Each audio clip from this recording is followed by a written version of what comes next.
Hey, this is Elizabeth with Austin Underground. Today I'm here with Fenster. Hi, I'm Jonathan from Fenster. Hi, I'm Remy from Fenster. I'm JJ, also from Fenster. How does the crowd differ here in Austin from back home? In Austin, I think everyone is like, their minds are, everything is so chaotic. Like, people are running around to all these different shows, and like, but when like three people in the audience, when you connect with them, it's like great because there's so much chaos around you, and like, I don't know, drunk people screaming and people with Jesus posters in the street. It's like a free for all, you know? So the audience here, I think it's like a little more rowdy, definitely. It's like spirited, but we definitely have some spirited crowds back home in Berlin. Can you tell me about your beginnings? How did the band form? Because I know, JJ, you come from Brooklyn and then you relocated. Yeah, NYC. I was living in Bushwick for a while. I went to school up in the mountains of Vermont, and then I moved to Berlin, and I met Jonathan, and we started playing music together, and we decided to like just go for it and record a little album. We had a basement studio, and we saved some money like busking and got some curtains and made it all dreamy, and recorded an album in January of 2011. And then it all kind of snowballed from there.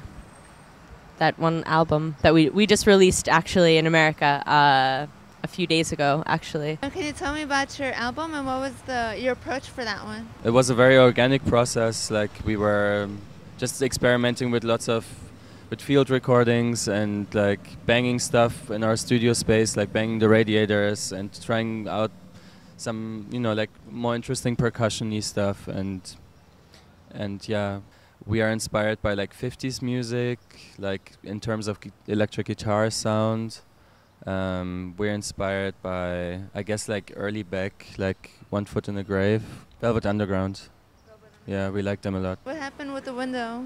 We were really sleep deprived, and we were in our studio for like basically 24 hours for 7 days straight, and we were just really spaced out and smoking out the window, and we closed it.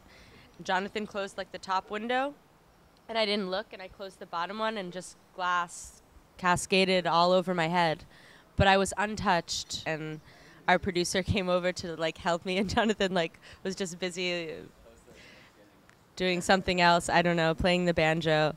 But it was kind of an interesting moment in our early band life. Was like a sign or something from somewhere that there would be windows cascading down around us. And henceforth, we were Fenster. And that's the story. How did you survive, working 7 days straight on the album? It was insane. It was like we were like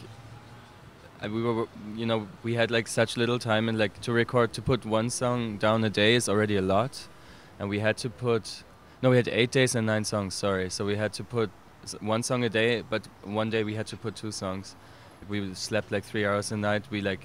Many nights we stayed at the studio, like where we were recording, just like sleeping on the couch until our producer got like so insane. He said like we have to go home now because there's rats here everywhere and they're gonna lick our hands. And so yeah, we didn't sleep at the studio anymore after like 5 days, but it was like an amazing experience because we were like had the feeling we were doing something really cool, but at the same time it was it was mad. After recording your album and having it released, is there anything differently that you would do for your next work? I think at this point, we're just trying to collect inspiration from traveling. We're going to be on tour a lot this year. We're going to be touring the States for another 4 weeks until like the beginning of April, kind of, and then we go back to Berlin, and then we tour Europe. So I think for this year, it's going to be a lot more of a kind of inspiration from the world rather than like our little winter universe of Berlin. And we want to take all of the things we find on tour and bring them back for our next album. I think just a bit of a different inspiration. All right, well, thank you so much, guys. I wish you the best in the rest of the South by. Thank you so much. Thank you.